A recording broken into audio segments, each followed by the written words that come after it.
Want to read it? Hi, everybody. Welcome to Cruise Shop Save. I'm so Hi. sorry we're just a little bit late. My special guest tonight is Allison. Hi, Allison. Hi, everybody. I'm just going to tell you why we're late, because I'm a retard and I thought we were live. And Allison and We've I been have just been chatting for 10 chatting minutes. for the last 4 minutes. No, and then I just thought, what's going on? Oh, we're not live. Oh my God. That's So we so just funny. rewind. Well, Alison just told me some amazing things that we weren't live for, but we're going to do that again. But so what we were talking about was welcome to Cruise Chat with me and Alison. And I'm Melissa of Cruise Shop Save, and Alison is part of Cruising for Solos, which is a massive Facebook group. Which, if you're not on it, you should get on it now. And Alison was just explaining how that all came about because we met through Cruising Pete. So you were saying.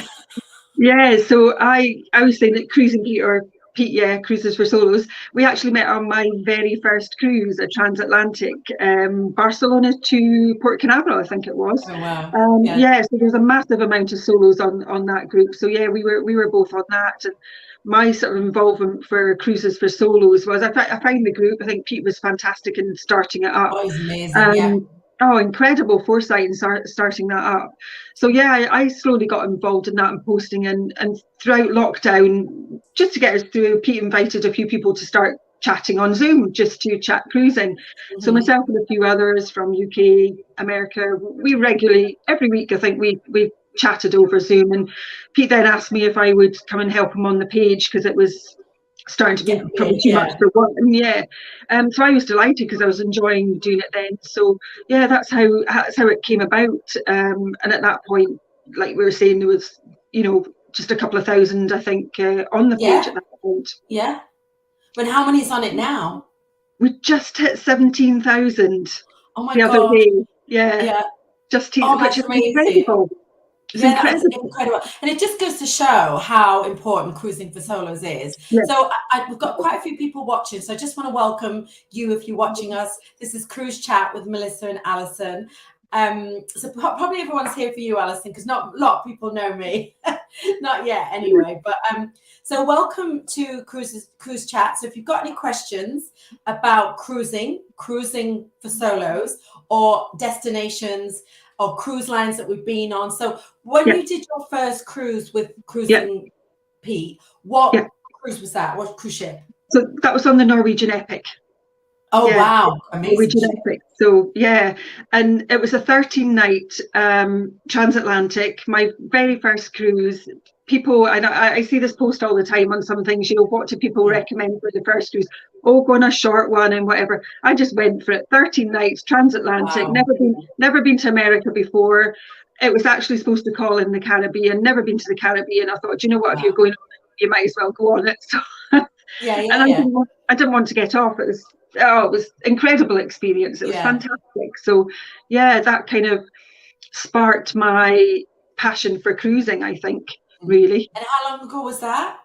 It wasn't that long ago. I'm quite a latecomer to cruising. So that was only 5 years ago, believe it or not. Yeah. So yeah, it wasn't that long ago. And it's just cruising wasn't something. I've got a travel background from a long time ago. Yeah, I noticed that. I want to ask you about that as well. Yeah. Cruising just wasn't something that I thought I could as a solo afford, really. So it's not something I'd really looked into. Yeah. So what do you think's changed? Because when you book a cruise, they quote per person, but they don't always stipulate. So you get lulled into a bit of a false sense of security. You think, that cruise is like 550 quid, but it's not, because you have to book 2 people in the cabin. So if you cruise on your own, you have to pay for 2 people. Absolutely. So what do you think's changed then for solo cruises? I think solo cruising is becoming more visible through groups like ours and their Solo Cruises USA, another popular page. And I think people are now realizing that the solos are a massive group out there. They also have spending power. They've got money, they've got time to cruise as well. And they're a massive and they're a growing market, I think, from all ages as well, not just maybe retirees. I think all ages now are looking to cruising and solo travel in general. Because I'd done a few solo land holidays before I started cruising. So, and that was a growing market. So I think it's just naturally kind of moved over to cruising as cruising's become a bit more kind of affordable as well. And away from that, thinking that it's an older generation that cruise and things like that. And yeah. You know what else I think? Because you know, I used to travel on my own all the time before I got married, and my partner, you know, my husband likes to travel as well. Yeah. But it's safe. Yes. It's really safe. 100%. It's so safe. So I mean, a lot of places 100%. are safe, but it's so safe. If you're on a cruise ship, you know, you're not 100%. Yeah. And you're in a bar or whatever night in the cruise ship, and you go back to your cabin, you're not thinking about, I'm walking along the street on my own at whatever time at night to get to my hotel or all that kind of stuff. Totally agree. The safety aspect, I think, is massive as well. Huge. Because I used to travel a lot for work, because I used to work with the cruise lines, and I used to go places, and I won't go out my room. I just order room service. And I'd be in some of the most beautiful places in the world, but I'm like, I don't feel safe enough to go out on my own. I'll just have dinner in my room. And that was it. So on a cruise ship, you go out, you can enjoy yourself. It's really social. People are so friendly on cruise ships. Absolutely. Absolutely. Yeah, I think that's the thing. It's literally you all are in the same boat. Literally. and do you know what? And I think it's just got a unique kind of atmosphere, and you can do as little as much as you like, and it's just there for you to enjoy your holiday the way you want. Fantastic. So do you think the cruise lines are working harder now? Because I've always wondered, why isn't there single cabins on a cruise ship? But I think there are some cruise ships that have got single cabins now. Pete's got a fantastic article that we have up on our page listing all the cruise ships that have single cabins, and I think people, when they look at it, are actually quite surprised at the amount of single cabins there are on, and the amount of cruise ships that do have them now. And sometimes you have to search a little bit. I mean, the Norwegians, I think, they're probably one that most people know about, because the Epic's got 128 studio cabins alone, which is huge. Wow. So some of these ones, you know, they've got the biggest one. I think on the very first cruise we went on, there was over 300, I think, solos on that cruise, which was massive. But I think, you know, everybody kind of knows about those ships, but it's the smaller ones as well that you don't realise that have solo cabins, and they probably sell out fairly quickly, but they are there if you kind of look for more, know they're there, and know to, you know, book quick if it's a particular itinerary you want. But it's definitely a growing market, I think. So if anyone's watching this, if you're a solo traveller, or you want to go on your own, doesn't that sound great? Yeah. Get away from it all. Definitely go to the Facebook group, Cruising for Solos. And you'll find you're right, Cruising Pete puts out a lot of great content. Yeah, absolutely. You do a weekly video as well, don't you? Yeah, we do a fairly regular video. We do chats with various, including yourself, and we do sort of we have Chili, who's in America, who does accessible stuff now, which is fantastic. I look kind of at ports and excursions in ports. He was on the same ship as you were on, the Virgin ship yesterday. So he started to post some videos up of various cruises he's been on, as well as articles on cruising solo and articles about where to find your ships. And we're quite a chatty group as well, so post questions, and there's loads of people who'll give you answers. So I've seen that. I've chimed in a few times. So as far as we have some Flavia's here. Oh, hi Flavia. Hi Flavia. Flavia, she's amazing. She is a fine jewelry expert, and she goes on cruise ships and does special events. And we did a video not long ago about the benefits of buying jewelry on a cruise ship, because it's all tax and duty free, so the savings are huge. And she's got her own YouTube channel as well, and Facebook page, website, and she talks about gemstones and the beauty of them and stuff like that. So hi Flavia. You'll have to tell me what ship you're going on next if you're still watching. So when you said you did your first cruise, so I've got some fabulous pictures of you. And I've got this lovely picture. Please tell us, where in the world is this? So for anyone that's been there, they'll recognise it. So this is really, for me, the place and the ship that really inspired me to go cruising. So on my 50th birthday, in the year of my 50th, I decided I was going to go to places and do things I'd never done before. And the one place that was top of my list was Kotor in Montenegro. Oh, so this was taken from Lady of the Rock Island. I stayed in Kotor for 3 days, and literally it was cruise ships coming in and out right in front of my window. And I was on Lady of the Rock Island, and this is the Norwegian Star that I saw coming in, and it really caught my eye because, you know, the stars and the Norwegians have all got their fancy and their bright livery. So that was really the place and the ship that really sparked my interest in cruising. So that was April 2017. Oh, wow. And by the November, I was on my first ship. Oh, wow. And so where is this picture taken? So this is in Kotor as well. So literally right across the water is where my apartment was that I rented. So literally the cruise ships were coming in right in front of me. And there was Holland and America, there was Royal Caribbean, Princess, the Norwegian. So it was just a complete come and go ships. And the buzz in the old town, which is just right below there where the rooftops are, of all these people coming off the cruises, and you get chatting to them and you see the enthusiasm and everything. I thought, wow, I'm going to have to really look into this when I get back. And that's exactly what I did. And I found through research and solo cabins, because some of the prices were way out my league, I found Norwegian. And I found in particular the Epic that had solo cabins. They had a sailing which was about the right time of year, because I had other plans throughout the year, and I had nothing particularly planned for the November. And it ticked off my new thought about cruising. It ticked off my first time in the US, and it ticked off my first time in the Caribbean. So I thought, amazing. I will say though, I think you went on the best ride at the fairground, getting on NCL Epic. Yeah, absolutely. So how many cruises have you been on since the Epic 5 years ago? So I then, the following year, I went on the Norwegian Star, because that was the ship that kind of sparked my interest that I've got to get on the Star. So I took an 11-day around the Caribbean from Miami on the Star.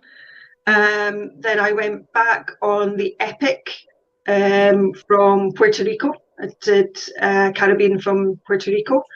And I've been on the Iona, was the other one I did. I love Iona. So I had a few more. I had the Jade booked, and a couple of Norwegians, Greek islands, and that booked, but obviously they went with COVID out the window. So yeah, so it's been I need to get back cruising. I know. We're going to talk about that in just a minute. Yeah. So I've got this lovely picture of you. Yeah, so that was in Barcelona. So that was the very first sail away from Barcelona. November, the sun's shining. And I just remember that feeling, thinking, wow, I'm walking on the ship now. I'm not getting off till it gets to America. You know what? Your face, like, you look at your smile. I know. Just, I'm like, that's what cruising does. I can't believe I'm here. Yeah, I literally stand there going, I can't believe I'm here. I'm doing this. And I was so excited. So yeah, it was great. So that was the first, the transatlantic, just ready to leave, sail away from Barcelona. I love it. I'd go on any ship at the moment, would you? Yeah. Oh, absolutely. Yeah, absolutely. You know, someone just said, "Oh, here's 2 tickets. Get yourself off." Yeah, no problem. I just ring my boss. I'm not working next week. Yeah, definitely. I know. That'd be good, wouldn't it? And then I've got this lovely picture. Yeah, so that is the Star then. Obviously, I was determined that I had to get on the Star. I had to get on the ship that I saw sailing past in Kotor. So the following year, there was a lovely itinerary came up from Miami, 10 days round the Caribbean, Aruba, Curacao, St. Thomas, St. Martin. Is this St. Martin? It looks like... No, that's actually St. Thomas. Look, I've just realised there's an iguana. There is. Iguana's looking up at the ship. So there's another little story about that, actually, because on the Epic we were due to go into St. Thomas, which would have been my first Caribbean island. Right. But because of the hurricanes, we didn't get in. So the next year I thought, right, I've got to take 2 things off. I've got to take the Star off and St. Thomas. And researched it and I thought I want to go up to Paradise Point on the cable car. Yeah. So I thought, brilliant, I'm ticking off the Star, I'm ticking off St Thomas, and I'll get to go to Paradise Point. But we didn't dock. We didn't dock at the dock right beside point. We docked at the other one that I can't remember what it's called. Yeah, Crown Bay. So we weren't anywhere near Paradise Point, and I had another excursion booked, so I didn't get to go. I'm there, and I didn't get to go on it. Oh, no. So yeah. So that was But yeah, that was in St Thomas. So that was our last. So I was delighted to get to St Thomas. That was and how did the Epic and the Star compare? I mean, they're not really comparable, but what was they're not at all. Obviously, the Epic's the Marmite ship that everyone calls it. You either love it or hate it. Really? Because it's so unique. It's a one-off. It's not. A lot of the other ships are part of a class and they're similar. Maybe sort of. The Epic's a one-off, a complete one-off. They never designed or built another one like the Epic. Really? Yeah. So it's got a lot of. Why not? Was it? I think it was. Like it so much? I believe it was built in France, which they don't normally build in the air, and the designer put a few quirks in it, and the way it's not got a promenade deck the way a lot of them have, and its layout. And a lot of people, if anyone has been on the Epic, the most famous thing on the Epic is the bathroom setup and the balconies, so and the cabins. They're a little bit unique, let's say that. So good word. It's one of these ships that everyone seems to love it or hate it. You get those that are passionate about it, like myself. I love the Epic, and you get others that go, I hate it. So so they're completely different ships. The entertainment on the Epic's fabulous, but I also loved the kind of familiarity on the Star. It was a lot smaller. You kind of get to know the crew a little bit better. And I loved the promenade deck on the Star. I absolutely loved it. How old is the Star? Do you know? What's that? Sorry. How old is that ship? I'm not sure how old the Star is. I'm not quite sure. It's one of the older ships, I think. Yeah, it is. Yeah. Look who's here. Hi, Pete. Pete. Hi, Pete. Hi, Pete. He's calling us ladies. His ears have been burning. His ears have been burning. We're talking about you, Pete. Anyone watching, this is the wonderful Pete Hall, known as Cruising Pete, who basically helps run Cruising for Solos and does all the videos, and he's really passionate. He just got back from Valiant Lady. Yes. Yesterday, I think, right? Yep. He was on board yesterday. Yeah. And I've seen some of his videos already. Really, really good. So head over to Cruising Pete on YouTube and check out his videos. So absolutely. You want to come and chat to us one day, Pete? Yeah. And Pete has some fantastic other videos as well of things he's done. If you arrive in port, for example, in Southampton, how to get to the port and various ships that he's been on through lockdown. So, and I think a few more coming up, Pete, as well. So I think he's got 1 or 2 coming up. So that'll be good. Yes. So we'll have to get Pete on the show one time. Absolutely. He's got some good stories to tell. Pete's got some good stories. That's really good stories. Lots of really good stories. So where were we? So I like some of the smaller ships as well. So this picture's gorgeous. I could just absolutely dive in. So that's Aruba, Eagle Beach on Aruba. Oh, Aruba. Yeah. So when I was on the Star, that was on the Star. Our first port of call was Jamaica, and then we did Aruba, which I've been again since, which I count myself so lucky to have been to that beautiful island twice. Aruba was beautiful, and I just love Aruba. That was a Jeep safari that I was on, so that was a fantastic excursion. Oh my gosh, that was one of the best I've been on. It was just fantastic. Jeep safari in Aruba was just I think some ports you could just get off the ship and just enjoy it. It's right there, it's in your face. But some ports you do really need to get on the excursions to really enjoy it and have a guide. And really worth doing as well, really worth seeing, because it's a beautiful island. Island. So beautiful. And then I love this picture. Oh, that's gorgeous. So that was the very last picture I took on my last Caribbean cruise, which was literally just 2-3 weeks before the world just shut down. So lucky to be on it. So that was St Thomas, just leaving St Thomas. on the very last day, we're just sailing back to Puerto Rico. And that was again on the Epic. We'd just been on quite a big itinerary on that one. It's 10 days, but a lot of islands, and we covered about 10 islands or something like this, or 9 islands on that cruise. It was, really full on. But yeah, that was literally the last picture we took a sail away, just before the world shut down. That was what date? End of January 2020. Yeah. Wow. Yeah. Little did we know that just a few weeks later it would be just, unbelievable, isn't it? It's like a dream as well. Can't believe it quite happened. I know. Yes, really absolutely. So yeah, that's quite a special picture. So and then we've got this cool picture. It took me a while to figure it out, but I love it. Yeah. So that was from my staycation last year. So I did a staycation, but a staycation with no ports. It was 7 days at sea, and it was called a Chase the Sun cruise, and that was on board P&O's Iona, massive Iona. Yeah. So that was taken from one of the decks. What's it like? Oh, yeah, you're looking down on the back. Looking down, and that was one of the decks at the back, one of the bars at the back of the ship. So looking down, it's really unusual there, where you look down, the decks kind of sort of protrude out all over, and it's so that's one of the bars at the back. I think deck 6. I think. Good cocktails if you're on that one. Go to that one mid-afternoon. Best cocktails. Watch. Says Allison, who knows very well. Only tried it out a couple of times. But yeah, they I know what you mean. Yeah, I know. Cheers. Cheers. So Iona. Have you been on Iona? No, I have not, and I'd love to. Either that or Britannia. I'm not really fast. I'd go. Yeah. And there seems to be quite a lot of people love Britannia as well, but Iona is just huge. It's massive, really big. Lovely ship, and very much I found for the staycation really focused on entertainment rather than having big, long 2-3 hour shows. If you go on, for example, the Epic, they have some great sort of West End type really shows. Big theatre productions. Iona seemed to do little kind of half hour, 45 minutes here, and then you could go and see someone else for half an hour, 45 minutes there, all over. So they had loads of things going on. Pools, they had quite a few pools, infinity pools. But what I also loved on, I think it was that deck, I forget now, as you're walking around the promenade deck, they have little infinity hot tubs. Oh wow! All along the deck. Oh, so wow. They were great. Yeah. I loved that. I thought it was great.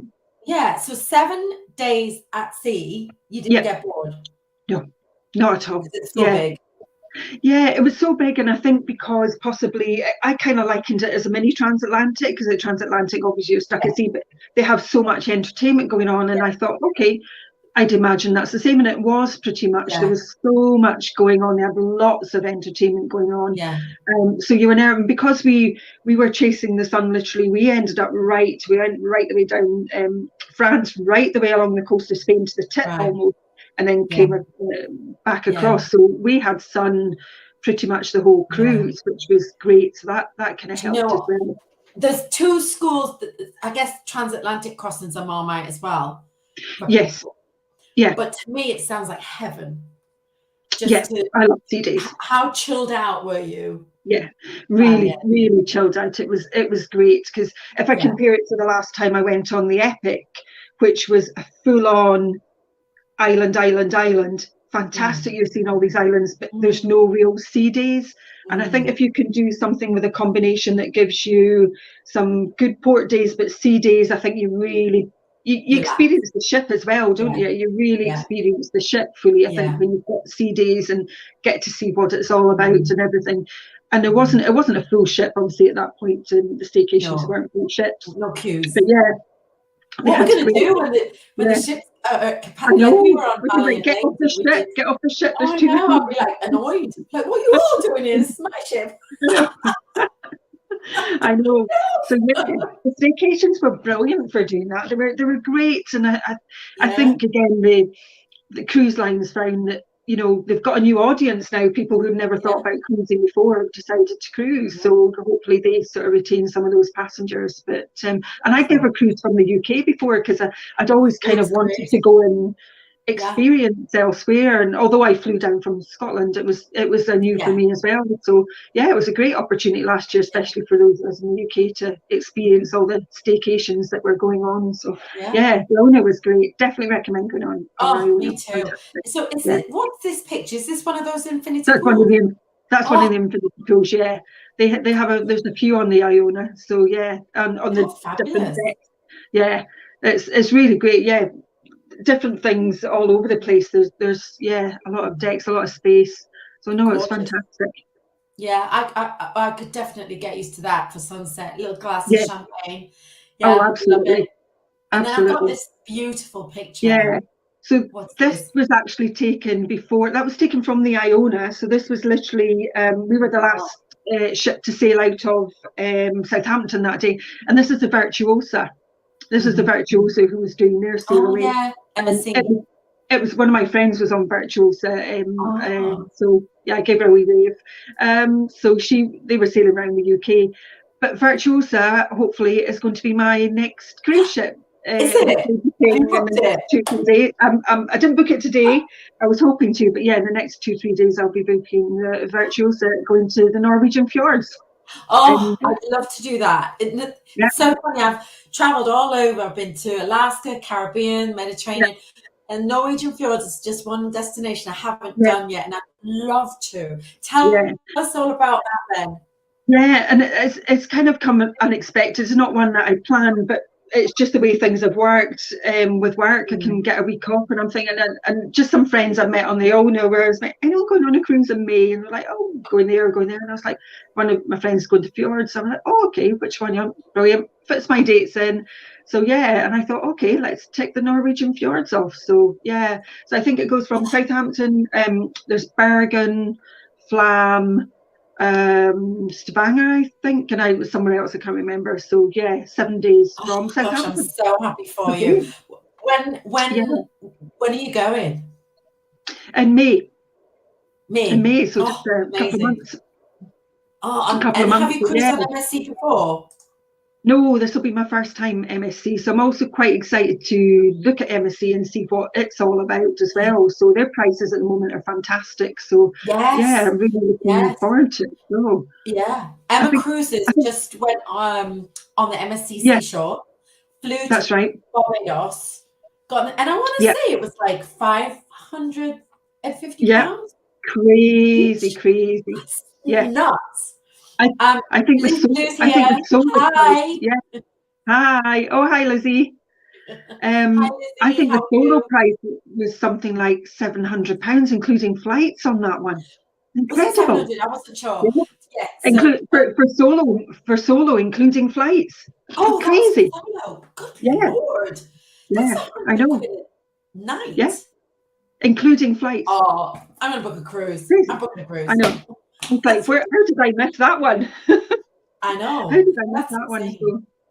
So yeah, there are some absolute bargains out there if you just look for them and grab them as soon as you can. So the Virtuosa at the moment, it wasn't supposed to be the Virtuosa. I think it was supposed to be Magnifica, but they've changed over ships. I think because Virtuosas are so popular, the staycation last year, so they've swapped Virtuosa to the Norwegian fjord sailing. And the prices are actually for solo really good. They do actually, believe it or not, because I'm in Glasgow, I'm in Scotland, they actually do a fly cruise from Glasgow at MSC do. So they include your flights down to Southampton on the morning and fly you back. And if you compare the actual cruise and what they charge for the flights on the fly cruise and what you would pay for the flights on its own, it's incredible value. So yeah, if anyone's in Scotland and you're looking at MSC doing a staycation, MSC do fly cruise rates from Glasgow down to Southampton. Fantastic. Amazing. And then how do they get you? Does that include the ground transportation from Heathrow or Gatwick or? No, it goes to Southampton.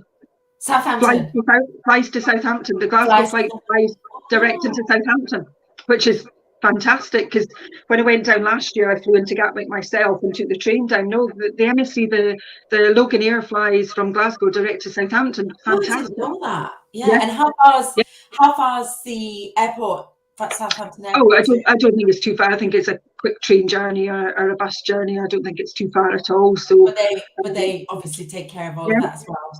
Yeah, superb, excellent. Yeah, that's amazing. absolutely. That's amazing. Yeah. And you have worked in travel before, haven't you? Yeah, a long time ago. I worked in Mallorca. I worked for those were about in the 80s, or maybe remember International Leisure Group into some Lancaster Holidays. Yeah. Yeah, so I worked for them in their head office in Palma in Mallorca. Wow. I worked in the flight department to begin with, and then I was repping for a while. Yeah, I repped in up in Alcudia for a little while, and then Magaluf. Yeah, so that was my days there. So yeah, so I travels in my, way back, and for various reasons you sort of change paths and whatever, but it's always there in you, I think, travel, isn't it? Oh, totally. Yeah. And do you speak Spanish? A little bit of Spanish? Rusty. I didn't when I first went out there, but of course you pick it up, and you're working in that environment all the time. But yeah, it's probably, so I was out in Mallorca in 88 and 89. So yeah, quite some time ago. So, yeah, speak a little bit. That's so amazing. Not a huge amount, but yeah. I started working on cruise ships in 96. Right. So and it's probably the same kind of thing. The camaraderie and everything on cruise ships, and it never leaves you in the lifelong friends. Yeah, absolutely. Lizzie's got a 3-nighter and the Virtuosa book. 11 friends, amazing. 6 of us have solo occupancy cabins, not much more than sharing. There you go. Amazing. Yeah. Where are you going, Lizzie? What's the destination? Absolutely. Yeah. Where's that one going? Yeah, maybe we'll join you. Yeah, absolutely. So I'm looking forward to it. Have you been on Virtuosa? No, never been. No. Never set foot on an MSC ship. Yeah. How funny. I have a feeling Pete's been on Virtuosa. Oh, that's a lie. I visited one once in where was that? Civitavecchia or something like that. Florence. Oh, okay. Yeah. Not Florence. Livorno, something like that. Yeah. I jumped on one day and visited someone. Nice, loud. Yeah, looking forward to it. Yeah. It's like you say, it's a total contrast from the Star, for example, Norwegian Star. Yeah, it's just going to be a total contrast. So, fantastic. Oh, Fatima's going on. You've got the fjords too. Amazing. Well, this seems like it's the ship to book. Yeah, absolutely. September to the fjords. I'm going to have a look at that. Yeah, absolutely. I might be there with you in May. Come join me. I'd love it. I'd love it. Yeah. Well, I'm so thrilled that you joined me today. I need friends. Yeah, I can't do it on my own. Thank you for asking me. Yeah, absolutely. I've really enjoyed it, and it's good to, like you say, get someone else on and just have a chat. And I've enjoyed chatting to you. So, will you come back another time and have a chat? Absolutely. Yeah, I'll have to come back after I've done my cruise. When I've done my fjords, yeah, absolutely. I'd love to come back, and I have to warn you though, I take hundreds of photos. So. Oh, good, yeah, brilliant. Yeah, no, that would be good. I'd love to come back and tell you what it's like on the fjords and the MSC. Yeah, absolutely, that would be good. Amazing. And if anyone's watching this, if you are traveling. What I do is I try and encourage people to go ashore and explore on their own when it makes sense. Like I was saying earlier, some ports it is better to take a tour, invest in some ports. You're better off investing in tours like Aruba with the Jeep tours. They are fantastic. Pretty off-roading and all that. But I always find they have a little bit of time too, and I always trying to do excursions that give me time to go to the port so I can do a bit of shopping and look around the ports. Absolutely. Yeah, so we support local businesses and we advise you on what you should buy in these different destinations, because some things are still made in China and they're just too expensive. But there are some, for example, in Aruba, you should buy the aloe products because they grow the aloe there.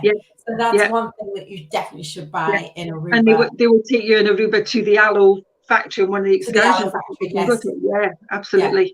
And you should go because it's amazing. But that's what I do. So if you're looking for any port information or advice on if you should go ashore on your own, or if you should be wary, or if it's safe, or if you need a map, we've got free maps and stuff. If anybody wants a map, just come and say hi. Fantastic. That sounds great. I definitely will be. Okay, good. And you have a fantastic cruise, and Thank we'll you. touch base again. But thank you so much for joining us. I really, really You're appreciate welcome. it. Thanks again for inviting me. My pleasure. We'll see you when you finish your cruise. Come back and share your picture. I will do, definitely. Brilliant. Well, have a great weekend, and we'll see you next week. Okay. Bye. Bye.